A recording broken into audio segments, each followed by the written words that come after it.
look more at where they draw into the bracket and who they're going to see in what round.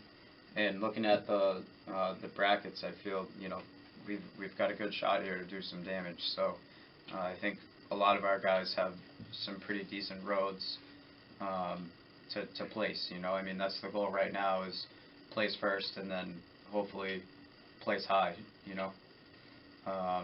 And hopefully push guys through to New England. So we don't really look too much at how we're seeded. We look more at what does it look like as far as what we're going to face to get ourselves to another week of wrestling.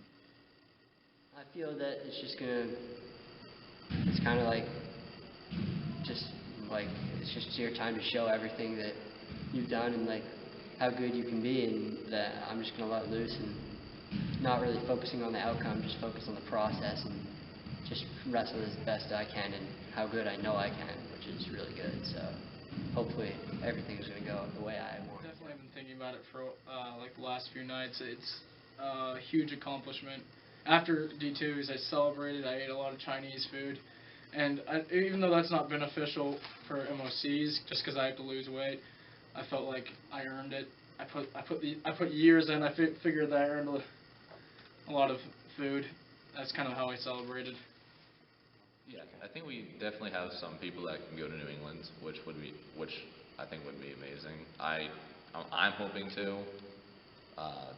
For the team, yeah, we're not really keeping a team score. We probably keep track of it a little bit, but this is mostly for this is just to see how far we can go and compete against everyone and show what we can do against the entire state instead of just D2.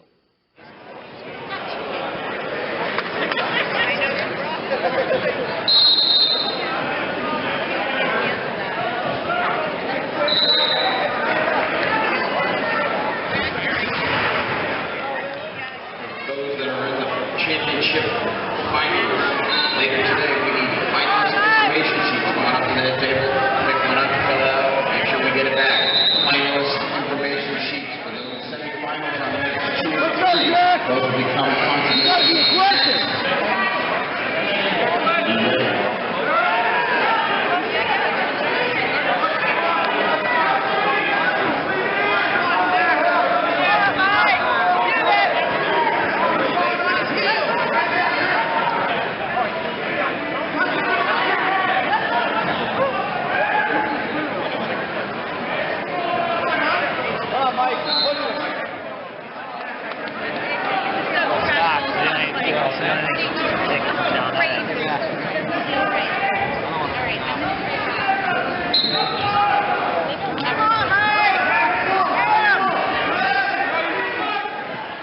I knew that he wrestled upper body, so the big thing I want to do was just stay low, not get hip tossed, because no one likes getting hip tossed. I mean, it works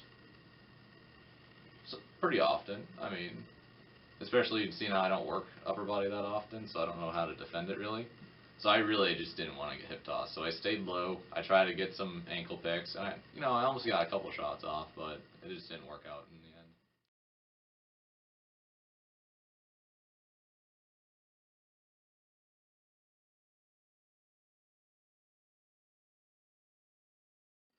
Kind of went in there and we just came out flat, and we did this a little bit last year too, where I mean, for different reasons. I think last year, kind of the disappointment after the division tournament, they went into the meet of champs a little deflated, I guess, and it, translated over into their wrestling on the mat. This year, I don't know, it wasn't so much being deflated. I think for a couple of the kids, obviously, they had a rough, division tournament that they weren't really all that thrilled about. That was probably still in the back of their minds. I think this year we had kind of a mixed bag of, those types of feelings, or maybe even a little bit of, being satisfied with what they had already accomplished, where, these kids get so fired up for that division tournament and then have to turn around and do it again the following week. It can be difficult to get motivated for that next round of the postseason.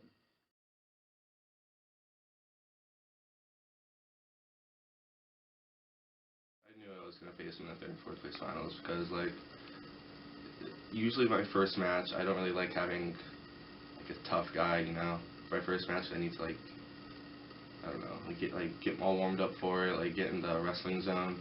And so it was kind of annoying that I had him first, so I was hoping to have, like, an easier match. But I knew that I could beat him. When I lost to him, I was like, okay, that doesn't mean anything. Like, I know what I can do. So I just wrestled all the way through all the constellations, and when I faced him in third and fourth place, I knew I was going to win. Like, I was not going to allow him to beat me.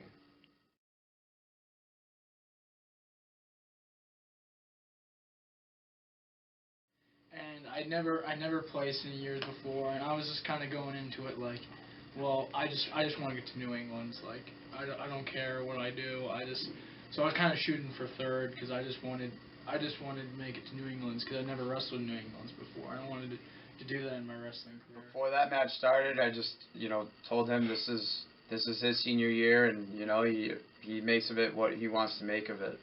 We knew that, Bird was tough, and we knew that it was going to be a tough match, and obviously, the deck was kind of stacked against him going into it.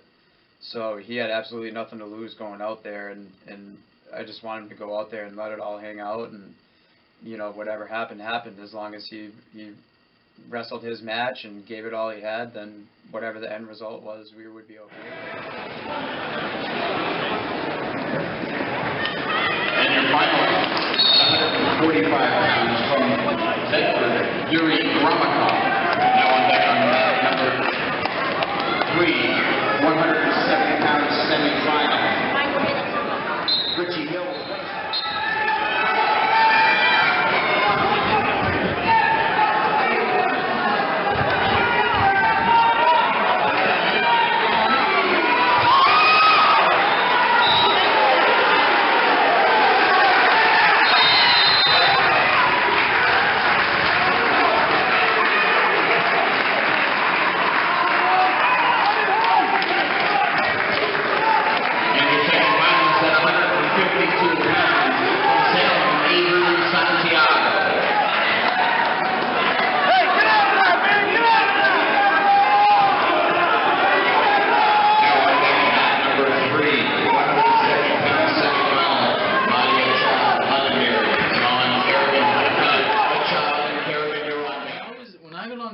I honestly thought, like, I looked at Bumpus before I got on top, and I looked at him, and I was like, should I let him up? Because I thought he was going to be I thought he was going to go nuts. Like, I thought he was going to do crazy moves, but I was able to hold him down. He just didn't seem like he was after it. He wasn't trying to escape. He got a warning for stalling. Like, I don't know why. He just didn't seem like he had his head in the game. He wasn't wrestling.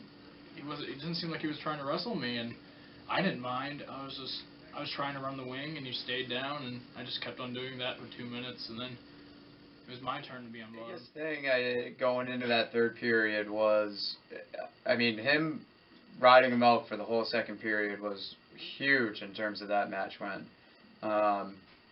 Generally in close matches, you got to get that 1 point. So, and then for him to escape as quick as he did in the third, and set himself up, to be in the lead at that point. He had scored the first point in the match, so, that plays a factor into overtime and all that.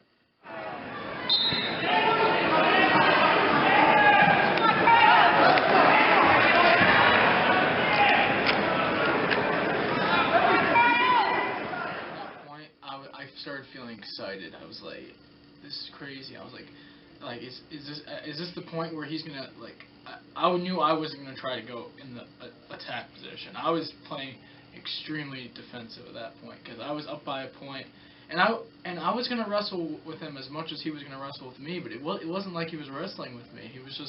He didn't. I knew if I was down by 1, and it was third period, I would get after it. I would try my hardest, and like, he just didn't seem to have that. And then he tried to take shots, and by the time he decided to kick it in, there was only like 20 seconds left. I didn't have they weren't going to call stalling on me because I was still doing things, and it was too late for him to try to.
Andrew wrestled one of the smartest matches I've seen him wrestle in his 4 years, where, you know, he didn't run, he didn't stall out there, he didn't just hold on to that lead and, you know, not open himself up.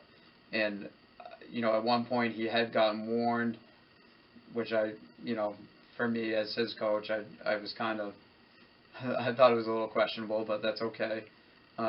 So that was the biggest factor in that third period, was not to give up that stalling point.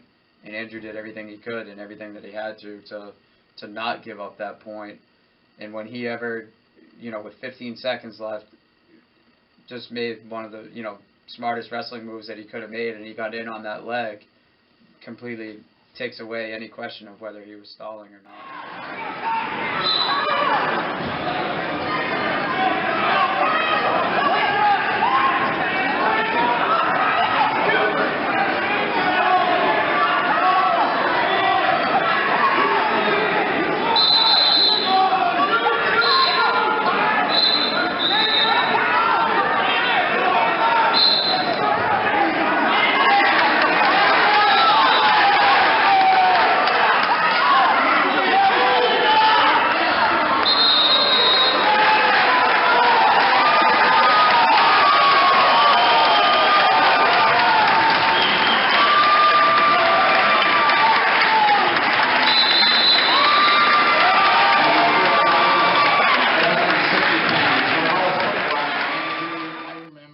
I was just pushing him out. I remember I got in on a shot. It was like, it wasn't much time left, and I was like, I knew I win. And I was like, I hope they don't call me for stalling, because I'm kind of hanging on to the leg. And so I kind of run it a little bit. And I was like, you know what, if I drive, maybe it will look fine. So I drove, and I drove him out of bounds. I looked at the clock, and I looked at Bumpus, and I didn't even really see, I didn't know that was over. But then Bumpus like screamed, "You're going to the finals!" And I remember just being so, I can imagine my face, because I was so perplexed, and I was like, what? Just like, oh, and then I did a little scream, like, I was just so pumped that I beat Kyle Bird, because I was the 4 seed, he was the 1 seed, and I was just so ecstatic to be in the finals as a senior. It was awesome. When he beat Bird from Londonderry, like, that just opened my eyes, like, wow, Andrew could win this, because, like, that was probably, I thought, was going to be his hardest match, because him being ranked #1 and all that.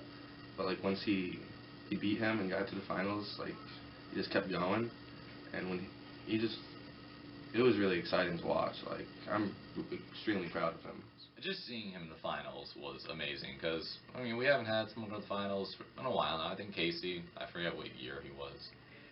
It's been like a few years, though, and to see Andrew go to finals, and barely even one like expected it either, because, you know, Bird was supposed to beat him, but Andrew just pushed through, and to see him at finals, like, I don't even know. I mean, it was just so awesome.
draining. To go from being on such a high where there's such a short amount of time on the clock, you know, that you, in that moment, you don't think there's any way that kid's going to score with, you know, 10 seconds left on the clock, and we had, you know, we were just going bananas. We thought he had done it, he had pulled it off, and then all of a sudden, you know, for it all to just disappear like that,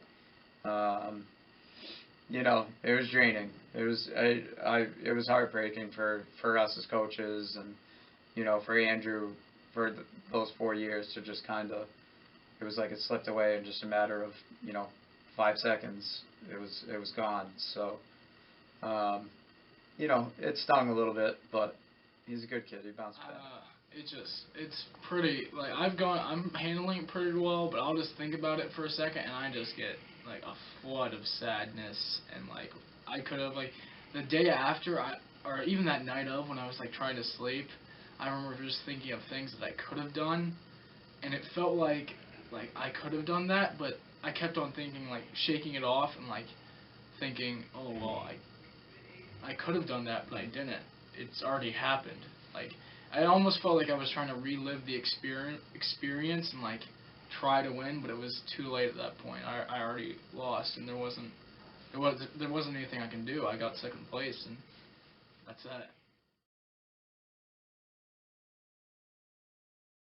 It just feels so awesome. I mean, New England's, like, you get to New England, I have no idea what's going to happen because I've never gone. I've heard people, you know, so many people just double out, and I hear all about that. You know, I want to, you know, I probably won't win, but I'm going to try. I want to really show what I'm made out of. It's exciting, but it's also kind of like, when I think of it, like my stomach kind of drops, like kind of nerves, but like push that aside, like I'm pumped for it, like especially because I have Andrew and Kane going with us, and it's the most we've had in like a while, so like it's gonna be a good experience for all three of us. You know, 3 of our 4 placers from the Vita Champs this year are all coming back next year, so you know, as long as they continue to work and do what they've done all along, then hopefully those places just get higher and higher. You know, Nathaniel's was a tough one because I really thought that he had a shot there if he had opened up in the third period a little bit. I thought he could have put himself through, and you know, we even had a couple other guys that were on the bubble too. You know, I mean, Chris Lopez was winning in the same kind of deal with 5 seconds left, gets put on his back and pinned in the match to place. So we've got a really good, like I said, a really good jumping off point going into next year. And I think that with some of the losses that we took and some of the you know, disappointment that maybe we faced over the course of the past couple weeks, I think we've got a lot of fuel to kind of throw on the fire to get these kids motivated and still hungry for next year as well. There was a couple things that I didn't get to. I mean, obviously one of my goals was to win MOCs, which is a really tough goal, and it's not like I'm beating myself because I didn't get it. But, you know, there's still things to look forward to next season. We did a great job this year, and I think if we keep going like that, we'll have a lot more success to come. Since day one, our goal was to win D2s, and for us actually winning it felt good for all of us. But like, it was just like overall good, like a good season for us. Like just watching us how we were able to progress like over each week and facing each team. Like I could just see how we were able to get our skills up and just our mental motivation and whatnot, and just everything just went up. And like, yeah, we had a few hiccups, but like everyone has their hiccups once in a while, but we were mainly always going up. For the roller coaster that the season was, and for the ups and downs that we experienced, I think we're definitely ending on an upslope and ending on a high note. Overall, I mean, I don't think there's any way that we could say that the season wasn't a success. You know, as a team and as a whole, I think we've had a great year. I really do. But I think that, you know, we definitely have some what's the word for it? Some motivation for next year. We have some stuff that we can use for our individuals to really get themselves geared up going into, you know, for a lot of these kids the last year of their 4 years here.